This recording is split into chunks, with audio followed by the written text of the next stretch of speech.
नमस्कार दोस्तों, कैसे हो आप लोग। आज बहुत दिन बाद आप लोगों से मुलाकात हो रही है। मॉर्निंग क्लासेस में आप लोगों का स्वागत है। काफ़ी दिन हो गए आप लोगों को कहानियाँ पढ़ते पढ़ते, इसलिए मैंने सोचा कि आप लोग को आज नया टॉपिक शुरू करवा दिया जाए। तो आज से हम लोग नया टॉपिक शुरू करेंगे। आशा है कि आप लोग सभी लोग बहुत अच्छे होंगे और आप लोगों को मेरी क्लासेस अच्छी लग रही होंगी। और काफ़ी दिन बाद आज मिले हैं हम लोग, तो मैं आप लोगों से जानना चाहूँगी कि आप लोग ठीक है या नहीं, मेरी क्लासेस में आपको समझ में आ रहा है या नहीं। आप लोग मुझे कमेंट सेक्शन में बताते नहीं हो कि आप लोगों को कैसी लग रही है मेरी क्लासेस। प्लीज़ मुझे कमेंट किया कर दिए, क्योंकि जिससे पता है आप भी मोटिवेट होगे, मैं भी मोटिवेट होंगी। क्योंकि हर एक चीज़ का कुछ ना कुछ होता है ना, कि अगर आप कमेंट करोगे तो मुझे मोटिवेशनल मिलेगा, तो इस वजह से मैं मोटिवेट होंगी। तो यही मैं उम्मीद करती हूँ कि आप लोग मुझे कमेंट सेक्शन में बताएं कि मेरी वीडियो आप लोग को कैसी लग रही है। तो आज हम अपना नया टॉपिक शुरू करने जाएंगे, ठीक है। काफ़ी और आज हम शुरू करेंगे यूनिट 2, इकाई पाठ्यक्रम की आपकी यूनिट 2, जहाँ पे हम हिंदी साहित्य का इतिहास पढ़ेंगे। और हिंदी साहित्य के इतिहास में आपको संपूर्ण इतिहास पढ़ना है, पता ही है आपको। तो जो हम यूनिट 2 का शुरू करेंगे, उसकी शुरुआती से पहले हम हिंदी साहित्य के लेखन की परंपरा देखेंगे कि लेखन का जो प्रारंभ है वो कहाँ से हुआ था। तो आज की हमारी क्लास का टॉपिक है हिंदी साहित्य लेखन की परंपरा। तो जैसे कि आप लोगों को पता है कि पुराने पेपर आपने देखे होंगे, तो उसमें बताया गया है कि किस भाषा में लिखा गया पहला इतिहास, किस अंग्रेजी भाषा में लिखा गया पहला कौन सा इतिहास था। ये सब चीज़ें आप लोगों से पूछी गई है, तो उन्हीं पे आज हम चर्चा करेंगे और उसी टॉपिक को आज हम अपनी क्लास में कवर करेंगे।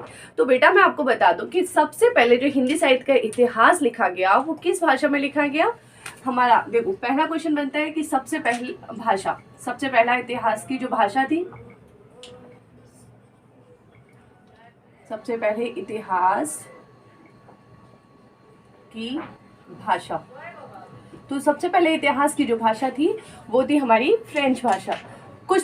कुछ जो हमारी साहित्य इतिहास है वो आज की क्लास में कवर करेंगे, और कुछ जो बच जाएंगे वो हम कल की क्लासेस में करेंगे। तो हम हिंदी साहित्य के लेखन की परंपरा का भी हम 2 क्लासेस देखेंगे, जिसमें से आदि आज और जिसमें से आदि कल। तो हमारा जो सबसे पहला इतिहास था वो किस भाषा में लिखा गया, फ्रेंच भाषा में या फ्रांसीसी भाषा में, ठीक है। ठीक है, तो ये हमारा क्वेश्चन पूछा जाता है। आप लोगों को मेरी राइटिंग कम समझ में आ रही होगी, मेरी राइटिंग इतनी अच्छी नहीं है मुझे पता है, तो इसलिए मैं आप लोग को बोल बोल कर भी समझाती हूँ कि मैं क्या लिख रही हूँ। तो हमारे जो सबसे पहला इतिहास लिखा गया वो किस भाषा में लिखा गया, फ्रेंच भाषा में या फ्रांसीसी भाषा में। अब जो ये इतिहास लिखा गया, इस इतिहास का नाम क्या था, इस्तवार द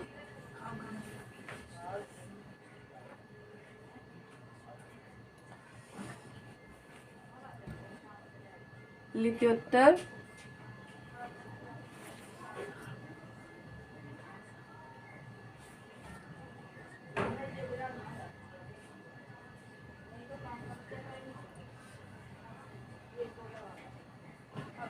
लिटरेचर, ठीक है, लिटरेचर एंड हिंदुस्तानी। तो इस इतिहास का नाम क्या था, इस्तार द लिटरेचर एंड द हिंदुस्तानी। तो किस भाषा में लिखा गया, हमारा फ्रेंच भाषा में। और इतनी सी 2 लाइनों से हमने 2 क्वेश्चन कवर किए, ठीक है। इस इतिहास के लेखक का नाम क्या था, गार्शा तासी, गार्शा तासी। तो आपसे प्रश्न पूछा जा सकता है कि हिंदी साहित्य लेखन की परंपरा का प्रारंभ किस विद्वान से माना जाता है, तो आपका आंसर होगा गार्शा तासी। किस भाषा में लिखा गया, यानी हिंदी साहित्य लेखन का परंपरा का जिस इतिहास से प्रारंभ माना जाता है वो किस भाषा में लिखा गया, तो आपका क्वेश्चन होगा फ्रेंच भाषा में। उसके बाद इनके ग्रंथ का नाम क्या था, इस्तार the literature and the Hindustan, ठीक है। अब ये ग्रंथ कब प्रकाशित हुआ, 1839 में, 1839 ईस्वी, 1841 ईस्वी इसका दूसरा भाग प्रकाशित हुआ। और दूसरा संस्करण इसका कब प्रकाशित हुआ, 1871 ईस्वी में, ठीक है, 1871 ईस्वी में। तो आप लोगों को प्रश्न संबंधित हुआ। सबसे पहला इतिहास फ्रेंच भाषा में, क्या नाम था, इस्तार द लिटरेचर एंड द हिंदुस्तानी। फिर किसने लिखा था, ये गार्शा तासी ने। कब लिखा, 1839 ईस्वी में पहला भाग, 1843 ईस्वी में दूसरा भाग, और दूसरा संस्करण 1871 में।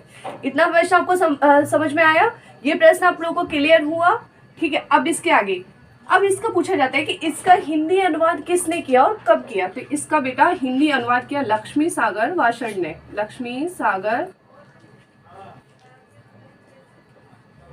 वार्षण ने, ठीक है, कब किया? 1851 में। ये याद रखना, कब किया? 1851 में।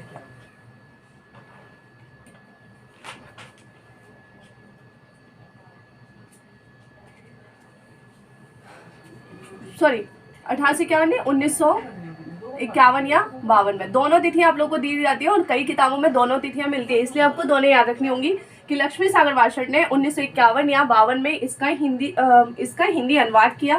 किस नाम से किया?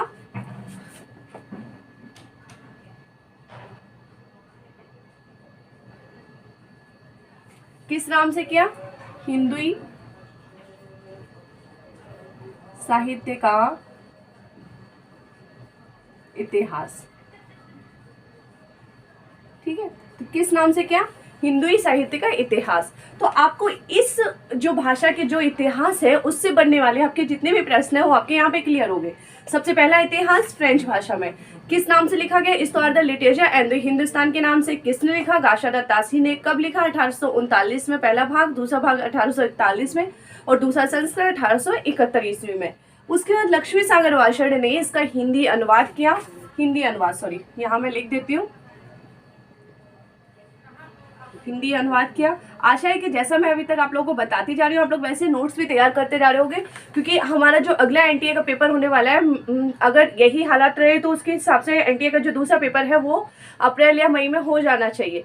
तो आप लोगों को तैयारी अभी से शुरू कर देनी चाहिए और इसी तरह लगातार मेरे साथ जुड़कर आप लोग को तैयारी करनी चाहिए और ऐसे ही आप नोट्स तैयार करते रहोगे तो आप लोग को सारा सिलेबस आपका कवर हो जाएगा और आप लोग फर्स्ट अटेम्प्ट में ही पेपर क्लियर कर देंगे, ठीक है। तो लक्ष्मी सागर वार्षण ने 1951 या 52 में हिंदी साहित्य के इतिहास के नाम से हिंदी अनुवाद किया, ठीक है। आप लोगों को इतना समझ में आया? तो ये तो हो गया हमारा पहला इतिहास। अब हम दूसरा इतिहास लिखते हैं। सॉरी, बोर्ड थोड़ा छोटा है तो मुझे मिटाना पड़ेगा ये, इसलिए मैं कह रही हूँ कि आप लोग मेरे साथ के साथ नोट करते चले, नहीं तो आप क्लास के बाद भी आप दूसरी क्लास दोबारा देख लेंगे तो जिससे आपको रिवीजन हो जाएगी, ठीक है, और आप अपने नोट्स भी तैयार कर लेंगे। अब आता है हमारा दूसरा इतिहास किस भाषा में लिखा गया। तो हमारा जो दूसरा इतिहास है वो है हिंदी भाषा में। हमारा अभी तक कौन सा था? फ्रेंच भाषा में। अब है हमारा हिंदी भाषा में। तो सबसे पहले आएगा हिंदी भाषा में लिखा गया, हिंदी भाषा में लिखा गया इतिहास। हिंदी भाषा में लिखा गया इतिहास कौन सा बेटा आपका? देखो, हिंदी भाषा में लिखा गया आपके दो प्रश्न बनते हैं, एक तो है जो इससे अगला आने वाला है और एक ये वाला। तो दोनों में एक अंतर है जो मैं आपको बताऊंगी कि हिंदी भाषा में लिखा गया इतिहास कौन सा? महेश दत्त शुक्ल द्वारा लिखा भाषा काव्य संग्रह। क्या नाम है इसका? भाषा काव्य संग्रह। कब लिखा गया ये? 1873 ईस्वी में। कब लिखा गया है? 1873 ईस्वी में, ठीक है। तो भाषा काव्य संग्रह 1873 ईस्वी में प्रकाशित हुआ और इससे जो ये हमारा हिंदी भाषा में लिखा गया पहला इतिहास था, ठीक है। पहला इतिहास याद रखना, ये आप लोग याद रखना कि हिंदी भाषा में लिखा गया हमारा पहला इतिहास कौन सा था? महेश दत्त शुक्ल द्वारा भाषा काव्य संग्रह, जो 1873 ईस्वी में प्रकाशित हो चुका था। अब हमारे हिंदी भाषा में लिखा गया दूसरा इतिहास कौन सा है?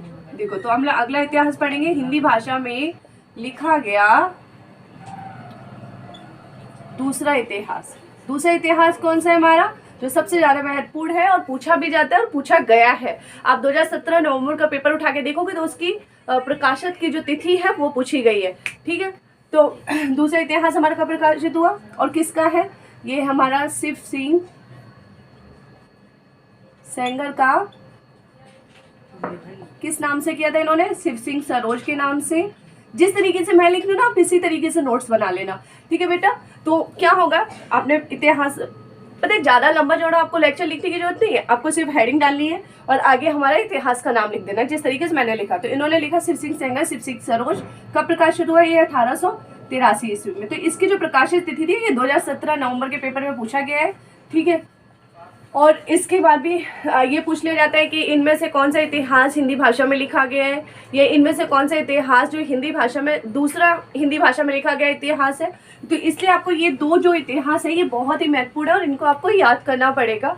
तो इसीलिए जैसे मैंने लिखा है एज इट इज आप नोट्स में अपने लिख लीजिएगा। अब हम आगे बढ़ते हैं कि अगला इतिहास हमारा कौन सा है।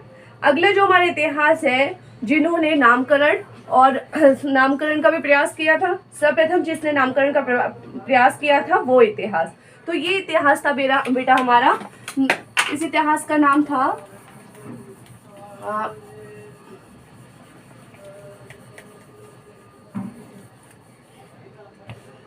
ये हमारा लिखा गया जॉर्ज ग्रेशन द्वारा। किसके द्वारा दिख रहा है बेटा आप लोग को, दिख रहा है ना, जॉर्ज ग्रेशन द्वारा लिखा गया इतिहास। किसके द्वारा? जॉर्ज ग्रेशन के द्वारा। इसका नाम क्या था? इसका नाम मुझे बताओगे आप लोग या मैं बताऊं आप लोग को? चलो मैं बताती हूँ। The modern vernacular literature, the modern vernacular literature of Hindustan.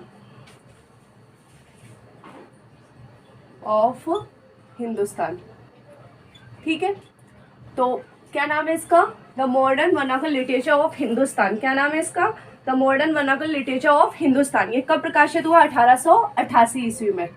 1888 ईस्वी में। ठीक है, कब प्रकाशित हुआ ये? 1888 ईस्वी में। लेकिन ये जहाँ से निकला था ना उसका नाम पूछा जा सकता है। तो जहाँ से ये निकला था उसका नाम आप लोगों को याद होना बहुत ज़्यादा जरूरी है। ये कहाँ से निकला था? कहाँ से निकला था? ये निकला था एशियाटिक सोसाइटी ऑफ बंगला विशेषांक पत्रिका से। ठीक है, कहाँ से निकला था ये? एशियाटिक सोसाइटी ऑफ बंगला विशेषांक पत्रिका से। कब निकाला था ये? 1888 ईस्वी में। किस नाम से निकला था? The modern vernacular literature of Hindustan. किसने निकाला था? जॉर्ज ग्रेशन ने। ये बेटा आपका बहुत ही महत्वपूर्ण, जितने भी इतिहास ग्रंथ में यहाँ लिख रहे हो ना आप लोग, बहुत ही महत्वपूर्ण है और इनसे एक ना एक प्रश्न आपका 100% आना ही आना है। तो आप लोगों को इनसे एक भी प्रश्न नहीं छूटना चाहिए, क्योंकि ये मैंने आपको अपनी क्लासेस में कराया और आप लोग अगर मेरी क्लास देख रहे हो तो आपका ये प्रश्न कहीं से भी छूटना नहीं चाहिए। तो the modern vernacular literature of Hindustan कब लिखा गया? 1888 ईस्वी में। एशियाटिक सोसाइटी ऑफ बंगला विशेषांक पत्रिका से ये निकला था। ठीक है, और उसके बाद इसका हिंदी अनुवाद किसने किया था? किशोरी लाल गुप्त ने।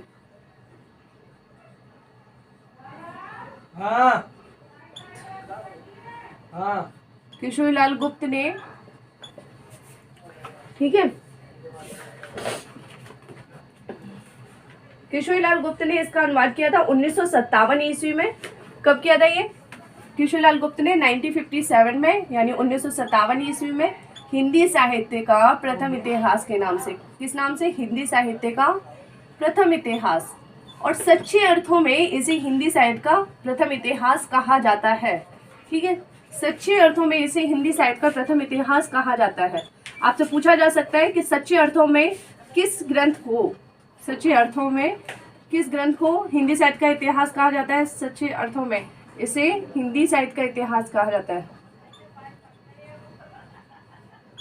हिंदी साहित्य का प्रथम इतिहास कहा जाता है।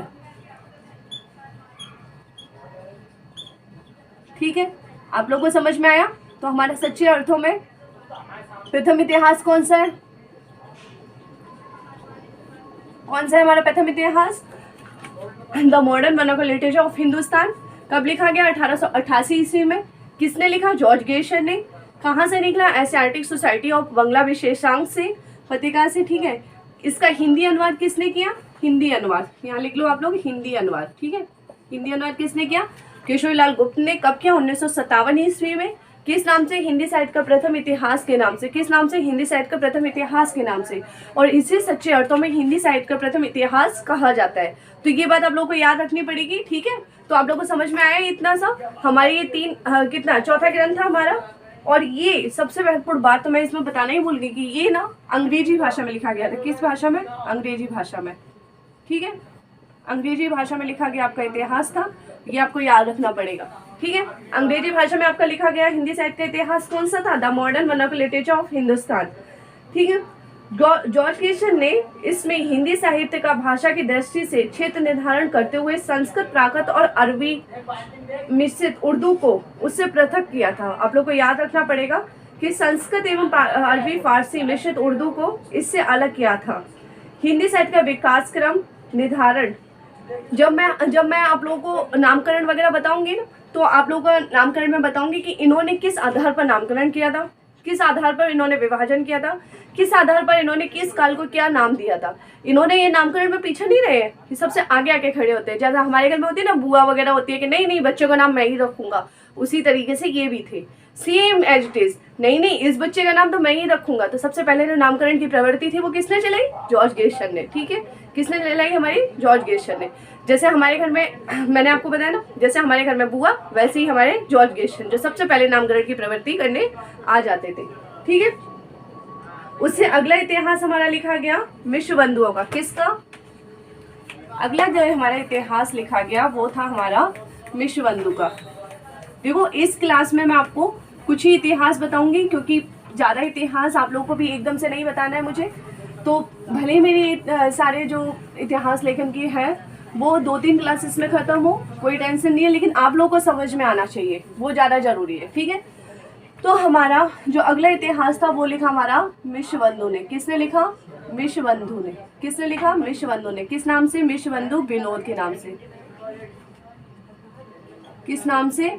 मिश्र बंधु विनोद के नाम से। किस नाम से? मिश्र बंधु विनोद के नाम से। ठीक है, किस नाम से? मिश्र बंधु विनोद के नाम से। कब निकला ये? अब देखो ये जो इतिहास ग्रंथ है ये 4 भागों में प्रकाशित हुआ। कितने भागों में? 4 भागों में। तो इसके जो प्रथम 3 भाग थे, प्रथम 3 भाग वो तो प्रकाशित हुए हमारे 1913 ईस्वी में। कब हुए? हमारे 1913 ईस्वी में। और जो अगला भाग था वो प्रकाशित हुआ हमारा 1934 ईस्वी में। कब प्रकाशित हुआ? 1934 ईस्वी में। ठीक है, तो हमारा जो प्रथम भाग था वो प्रकाशित हुआ हमारे 1913 ईस्वी में मिश्र बंधु विनोद का, और अगला है 1934 ईस्वी में। इसमें जो हमारे मिश्र बंधु विनोद में जो 3 थे, कौन थे? एक तो गणेश, ठीक है, गणेश मिश्र, एक थे हमारे सुखदेव मिश्र, और एक थे हमारे शंकर मिश्र। ठीक है, ये हमारे मिश्र बंधु थे। अब इसमें जो आप लोगों को दे दिया जाता है सबसे ज्यादा कंफ्यूजन वाला, वो दे दिया जाता है कृष्ण। ठीक है, और बेटा आपके कहीं पे भी ये कृष्ण नहीं है, इसलिए आप इन लोगों को इनको याद नहीं करोगे। सिर्फ गणेश श्याम और सुखदेव, सॉरी शंकर नहीं है, श्याम है। कृष्ण के ही अगले रूप है श्याम। ठीक है, याद रखना। तो गणेश, सुखदेव और श्याम, ये आप लोग को याद होना चाहिए। ठीक है, तो इससे आप लोग को स्पष्ट हुआ कि गणेश, श्याम और सुखदेव हमारे ये 3 भाई थे जिन्होंने मिलकर मिश्र बंधु विनोद लिखा था, और मिश्र बंधु ने निकाला था ये। और इसके प्रथम 3 भाग 1913 ईस्वी में, चौथा भाग हमारा 1934 ईस्वी में प्रकाशित हुआ था। याद हुआ आप लोगों को?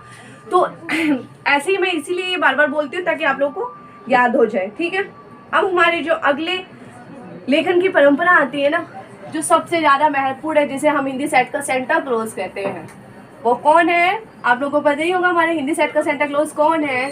तो वो है हमारे आचार्य रामचंद्र शुक्ल। कौन है? हमारे आचार्य रामचंद्र शुक्ल। ठीक है, तो हमारा जो आचार्य रामचंद्र शुक्ल द्वारा लिखा गया है, आचार्य रामचंद्र शुक्ल। अच्छा एक बात बताओ कि जो इनका नाम लिखा जाता है ये आचार्य रामचंद्र शुक्ल, ये जो मात्रा लगती है रे की, इससे आचार्य रामचंद्र शुक्ल, ये मुझे याद नहीं आती आप लोगों को। तो केदारनाथ सिंह की एक कविता है कि मैंने उसको जब भी देखा मुझे उसकी मुझे याद आ गई। तो इसीलिए मैं जब भी आचार्य लिखती हूँ और मुझे आचार्य रामचंद्र शुक्ल की मुझे याद आ जाती है। ठीक है, तो हम यहाँ पे लिखते हैं, देखो इनका इतिहास का नाम क्या था? हिंदी साहित्य का इतिहास। क्या नाम था? हिंदी साहित्य का इतिहास।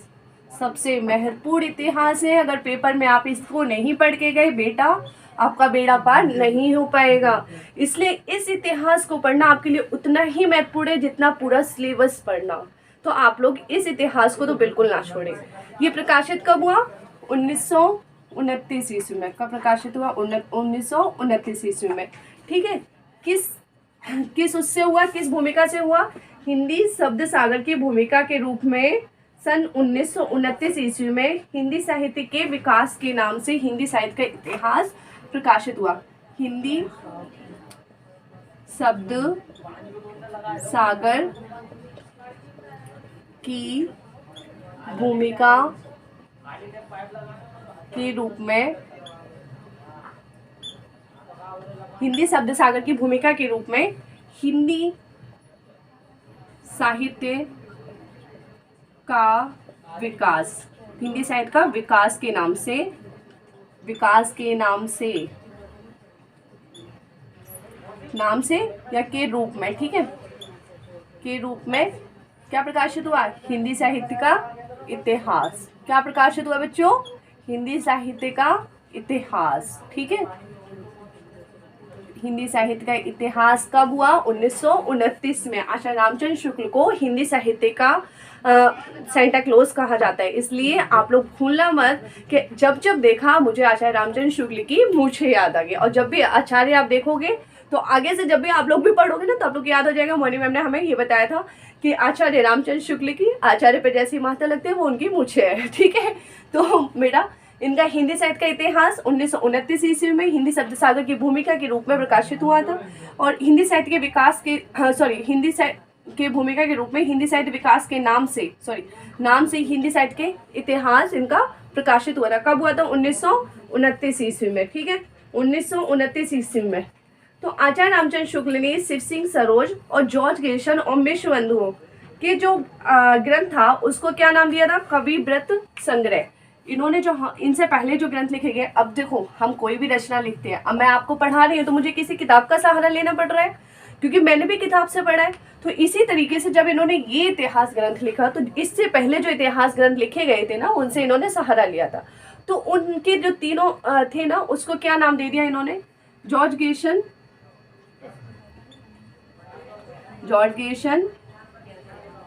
शिव सिंह सेंगर और मिश्रबंधु, 3 ग्रंथ लिखे गए इससे पहले और इनके ग्रंथों को इन्होंने क्या नाम दे दिया? व्रत संग्रह। क्या नाम दे दिया इनको? व्रत संग्रह, ठीक है। तो आप लोगों को याद होना चाहिए कि इनके ग्रंथों को इन्होंने क्या कहा? कवि व्रत संग्रह। इनकी कुछ पंक्तियां हैं जो मैं आप लोगों को जब मैं इतिहास पढ़ाऊंगी ना तब मैं पढ़ाऊंगी कि इन्होंने इतिहास के संबंध में क्या लिखा था और क्या कहा था, ठीक है। तो लेकिन एक चीज़ देख लेंगे कि इन्होंने जो अपने इतिहास लेखन था ना उसमें जो इनका दूसरा क्रम शुरू होता है भक्ति काल का, भक्ति काल को इन्होंने कितने भागों में बांटा था वो जो हम भक्ति काल पढ़ेंगे तब भी देख लेंगे। लेकिन आज भी हम देख ले रहे हैं कि आचार्य रामचंद्र शुक्ल के इतिहास में हिंदी साहित्य का इतिहास, हिंदी साहित्य का इतिहास, इसमें इन्होंने भक्ति काल को कितने भागों में बांटा था? सबसे पहले लिखते हैं भक्ति काल, ठीक है, भक्ति काल। अब इसको 2 भागों में बांटा, निर्गुण और सगुण, निर्गुण और सगुण। समझ में आ रहा है बेटा? ये बिंदी नहीं है बेटा, ठीक है, निर्गुण और सगुण। अब इसकी भी 2 वाली जो वो थी ना, क्या बोलते हैं, इनको भी 2 भागों में बांटा। एक थी ज्ञानश्री शाखा, ये जब हम भक्ति काल पढ़ेंगे तो पूरे संपूर्ण विषय पढ़ेंगे, ज्ञानश्री शाखा, और एक थी हमारी प्रेमाश्री शाखा जिसमें प्रेम चलता था, ठीक है, प्रेमाश्री शाखा। ऐसे ही हम सगुण में आते हैं तो सगुण में एक थी हमारी राम भक्ति शाखा,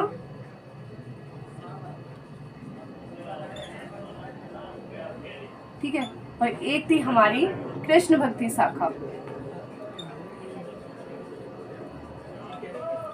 भक्ति से ही आपको समझ में आ गया होगा कि इसमें चला क्या है, ठीक है। तो भक्ति काल को इन्होंने, जिसमें हमने लिखा है कि हिंदी साहित्य के इतिहास को संपूर्ण 4 भागों में बांटकर, भक्ति काल को 4 भागों एवं शाखाओं में बांटकर उसे सर्वप्रथम शुद्ध एवं दार्शनिक रूप पे धार्मिक आधार पर प्रतिष्ठित किया था। किसने? आचार्य रामचंद्र शुक्ल ने। किसने? आचार्य रामचंद्र शुक्ल ने, ठीक है, आचार्य रामचंद्र शुक्ल। याद रखना आप लोग, किसने किया था ये? आचार्य रामचंद्र शुक्ल। बहुत महत्वपूर्ण है, ये भूलना नहीं है इनको, ठीक है, बिल्कुल भी। भक्ति काल को शुद्ध 4 भागों में बांटकर उसे शुद्ध दार्शनिक एवं धार्मिक आधार प्रतिष्ठित किया था। किसने? आचार्य रामचंद्र शुक्ल ने, ठीक है। फिर आते हैं हम अगले इतिहास पे, इनका एक बहुत महत्वपूर्ण कथन है, वो मैं आपको पढ़ के ही बता दे रही हूँ, ठीक है, क्योंकि लिखना काफ़ी लंबा हो जाएगा, वो काफ़ी लंबा कथन है, तो मैं आपको 1 से 2 बार पढ़ दूंगी, तो आप लोग उसको नोट कर लीजिएगा। वो कथन है कि जबकि प्रत्येक देश का साहित्य वहाँ की जनता की चित्तवृत्ति का साहित्य है, जबकि प्रत्येक देश का साहित्य वहाँ की जनता की चित्तवृत्ति का साहित्य होता है, तब निश्चित है कि जनता की चित्तवृत्ति में परिवर्तन के साथ साथ साहित्य में भी परिवर्तन होना अनिवार्य है। परिवर्तन होता चला जाता है। आदि से अंत तक इन्हीं चित्तवृत्तियों की परंपरा को परखते हुए, ठीक है, इन्हीं चित्तवृत्तियों की परंपरा को परखते हुए साहित्य परंपरा के साथ उनका सामंजस्य बिठाना ही हिंदी साहित्य का इतिहास कहलाता है। समझ में आया आपको? ये है कि जबकि प्रत्येक देश का साहित्य वहाँ की जनता की चित्तवृत्तियों का साहित्य है, जब वहाँ की जनता की चित्तवृत्तियों का साहित्य है, तो निश्चित है कि जनता की प्रवृत्तियों के साथ साथ साहित्य में भी परिवर्तन होता चला जाएगा, ठीक है, चला जा रहेगा। आदि से अंत तक इन्हीं चित्तवृत्तियों की परंपरा को परखते हुए साहित्य इतिहास परंपरा का सामंजस्य बिठाना ही हिंदी साहित्य का इतिहास कहलाता है। ठीक है, आया समझ में आप लोगों को? ये इनका बहुत ही महत्वपूर्ण कथन है और ये हर पेपर में ज्यादातर पूछा जा सकता है, या तो मैचिंग में दिया जा सकता है या नॉर्मल कथन दिया जाता है कि ये किस विद्वान का कथन है, आचार्य रामचंद्र शुक्ल का। तो अब हम अगले बढ़ते हैं। अब हमारे इससे अगला इतिहास किसका है? अगला इतिहास है हमारा, दो बहुत महत्वपूर्ण है। एक है हमारा एडविन ग्रिप्स, एडविन ग्रिप्स। इन्होंने 1917 ईस्वी में, एडविन ग्रिप्स ने 1917 ईस्वी में आई स्केच ऑफ हिंदी लिटरेचर नाम से हिंदी साहित्य का संक्षिप्त इतिहास लिखा। किस नाम से? आ स्केच ऑफ हिंदी लिटरेचर। ठीक है, आ स्केच ऑफ हिंदी लिटरेचर। आया समझ में आप लोगों को? इनके इतिहास का नाम क्या था? Sketch of Hindi literature. बेटा आप लोगों को जो इनके जो इतिहास ग्रंथ है ना, उनका जो प्रकाशन वर्ष है ना, वो इसलिए याद करना आवश्यक है क्योंकि आपसे पता है ये विकास क्रम में पूछ लिए जाते हैं कि आप लोगों को क्रम वाइज दे दिए, और जैसे मैंने आपको भाषा वाला जब हमारी यूनिट खत्म हुई थी तो उसके बाद हमने आपको क्वेश्चन करवाए थे, तो उसमें हर तरीके के प्रश्न मैंने आपको दिए थे। उसी तरीके से मैं आपको यहाँ पे भी, जब हमारे ये लेखन वाला खत्म हो जाएगा उसके बाद मैं आपको लेखन और हमारा आदिकाल खत्म होगा उसके बाद हम आपको क्वेश्चन करवाएंगे। ठीक है, और आज से मैंने सोचा है कि आप लोगों को वीकली एक प्रीवियस ईयर पेपर मैं आपको क्लास में करवाती रहूँ सॉल्व। 1 या 2 प्रीवियस ईयर पेपर मेरा हर क्लास में आपको, हर क्लास में नहीं मतलब पूरा वीक में एक या 2 प्रीवियस ईयर पेपर मैं आपको सॉल्व करवाती रहूँ, जिससे आप लोगों को उसका एक पैटर्न पता चलता रहे कि हाँ किस तरीके के प्रश्न पूछे जाते हैं। ठीक है, तो हमारे ये एडविन ग्रिप्स ने क्या लिखा 1917 में? Sketch of Hindi literature. ठीक है, उसके बाद हमारे आते हैं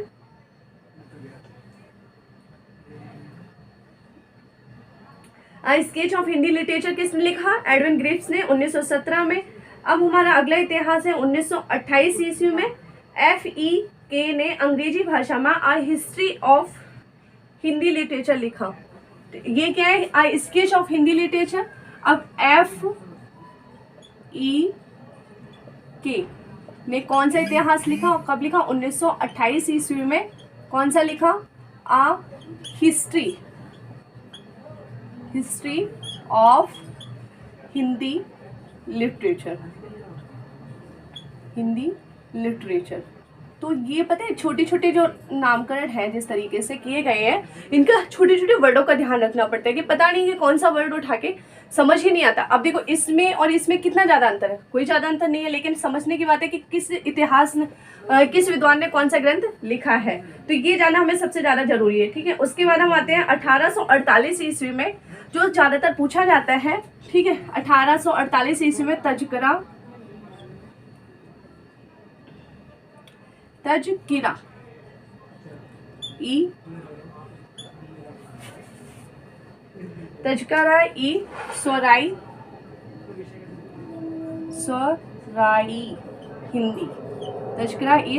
हिंदी। ठीक है, ये कब लिखा गया? हमारा 1848 ईस्वी में। देखो अब अगर विकास क्रम में पूछा गया तो ये किसके बाद आएगा? ये आएगा गाशा लतासी के ग्रंथ के बाद, क्योंकि 1839 में वो लिखा गया और 1848 में ये लिखा गया है। इसलिए आपको याद रखना पड़ेगा, इनका प्रकाशन वर्ष बहुत ज़्यादा जरूरी है। इस इतिहास ग्रंथ को मौलवी कमरुद्दीन ने लिखा था और इसमें केवल 62 कवि हिंदी के थे। ये सबसे महत्वपूर्ण चीज़ थी। इसका तज़किरा ये सोराई हिंदी, इसको किसने लिखा? मौलवी कमरुद्दीन। ठीक है, तो आप लोगों को याद हुआ मौलवी कमरुद्दीन। इसमें हिंदी के कितने कवि थे टोटल? हिंदी के कवियों की संख्या कितनी थी? हिंदी के कवि 62, सिर्फ 62 कवि हिंदी के थे। बाकी जितने भी कवि थे वो किसके थे? इसमें टोटल कवियों की संख्या कितनी थी? 1004 कवि थे, जिसमें से 62 कवि केवल हिंदी के थे और बाकी सब बाकी सब कवि थे वो उर्दू के थे। ठीक है बेटा, तो आज की क्लास में हमने कितने इतिहास ग्रंथों को देखा? सबसे पहले गाशा तासी को देखा, फिर हमने भाषा काव्य संग्रह को देखा, मतलब महेश दत्त शुक्ल को, फिर हमने शिव सिंह सरोज को, फिर हमने मिश्रबंधु का आचार्य रामचंद्र शुक्ल को, और उसके बाद हमने देखा क्या बोलते हैं, उससे पहले हमने देखा जॉर्ज गेशन को, और जॉर्ज गेशन के बाद एडविन गिब्स, एफई और मौलवी कमरुद्दीन। तो हमने अभी 9 इतिहास ग्रंथों को देख चुके हैं। उससे अगला हम देखते हैं आचार्य हजारी प्रसाद द्विवेदी। इन्होंने 3 इतिहास ग्रंथों की रचना की थी और तीनों इतिहास ग्रंथ इनके बहुत ही महत्वपूर्ण है, पढ़ने के लायक है। और एक बार आपको बता दें कि आचार्य रामचंद्र शुक्ल को अगर किसी ने मात दी थी तो वो थे हमारे आचार्य हजारी प्रसाद द्विवेदी। दोनों आचार्य है ना, तो दोनों कंपटीशन में खड़े थे भाई एक दूसरे के। उनकी भी मूछक टंगनी थी और उनकी भी थी, तो दोनों एक दूसरे के कंपटीशन में खड़े थे और उन्होंने कह दिया था कि तुम ये कहो तो मैं ये कहूँगा। इसी तरीके से आचार्य हजारी प्रसाद द्विवेदी। ठीक है, तो इन्होंने कितने ग्रंथों की रचना की? इन्होंने की थी 3 ग्रंथों की रचना, आचार्य हजारी प्रसाद द्विवेदी। ठीक है, इनका जो 3 ग्रंथ लिखे गए थे उन 3 ग्रंथों का नाम थे, एक तो थी हिंदी साहित्य की भूमिका। हिंदी साहित्य बहुत ही महत्वपूर्ण किताब है। अगर आपको किसी को हिंदी साहित्य की भूमिका, अगर किसी को भी हिंदी साहित्य को समझना है तो वो इनकी इस किताब को जरूर पढ़े। ठीक है, हिंदी साहित्य की भूमिका कब प्रकाशित हुई है? 1940 ईस्वी में। कब प्रकाशित हुई? 1940 ईस्वी में। दूसरा ग्रंथ था इनका हिंदी साहित्य उद्भव और विकास। हिंदी साहित्य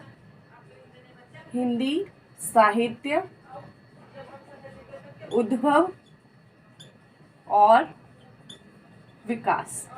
हिंदी साहित्य उद्भव और विकास ये प्रकाशित हुआ बेटा आपका 1952 ईस्वी में।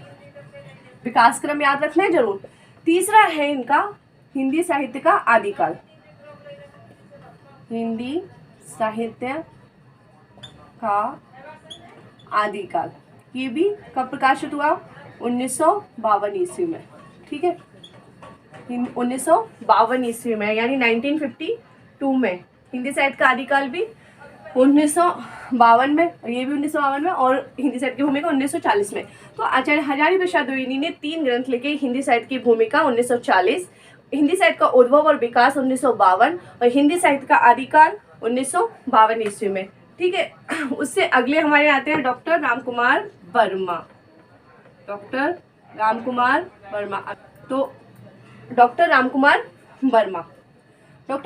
वर्मा ने इन पे क्या किया कि क्या बोलते हैं, इनके इतिहास का नाम था हिंदी साहित्य का आलोचनात्मक इतिहास। हिंदी साहित्य का आलोचनात्मक इतिहास।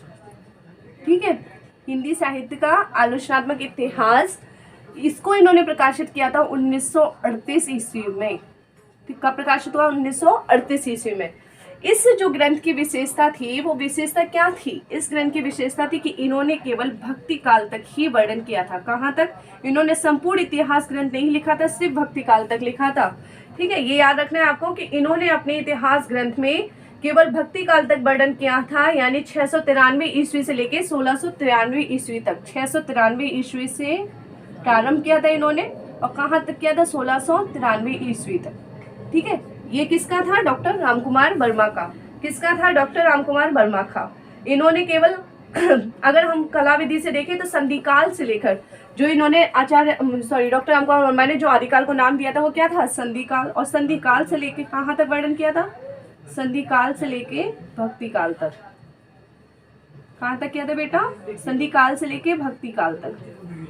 ठीक है, तो आचार्य हजारी प्रसाद ने 3 ग्रंथ लिखे और डॉक्टर रामकुमार वर्मा के ग्रंथ का नाम क्या था, हिंदी साहित्य का आलोचनात्मक इतिहास। कब प्रकाशित हुआ, 1938 ईस्वी में। कहाँ तक इन्होंने वर्णन किया, सिर्फ भक्ति काल तक। फिर कब से कब तक माना है, 693 ईस्वी से लेके 1693 ईस्वी तक। कहाँ से कहाँ तक वर्णन है, संधिकाल से लेके भक्ति काल तक। तो बेटा आज की क्लासेस में हमने लगभग 10 से 12 विद्वानों को पढ़ा, उनके इतिहास ग्रंथ को देखा, उनके प्रकाशन वर्ष को देखा। और मुझे लगता है कि आप लोग के लिए आज के लिए काफ़ी है, क्योंकि इतना सारा अगर मैं एक ही क्लास में बता दूंगी आप लोग के ऊपर से चला जाएगा। इसलिए अगले जो इतिहास ग्रंथ हैं उनको हम पढ़ेंगे अगली क्लास में। और आप लोगों से एक सेकंड मेरी हमेशा है कि आप लोग मुझे कमेंट करके बताते नहीं हो कि आप लोग को मेरी क्लास कैसी लग रही है। प्लीज़ मुझे कमेंट करके बता दिया करो कि मेरी क्लास आपको कैसी लग रही है, प्लीज़ मुझे बता दिया करो, ठीक है। और मेरे चैनल को ज़्यादा से ज़्यादा सब्सक्राइब करो, लाइक करो और मेरे चैनल को ज़्यादा से ज़्यादा शेयर करो, ठीक है। और अगर कोई भी चीज़ समझ में नहीं आती है तो आप लोग मुझे कमेंट सेक्शन में पूछ सकते हो और मुझे बता सकते हो कि मुझे ये चीज़ समझ में नहीं आई, मैम आप मुझे अगली क्लास में दोबारा बता दीजिएगा, तो मैं आप लोग को ज़रूर बताऊँगी, ठीक है। मिलते हैं अगली क्लास में अगले को टॉपिक के साथ। धन्यवाद।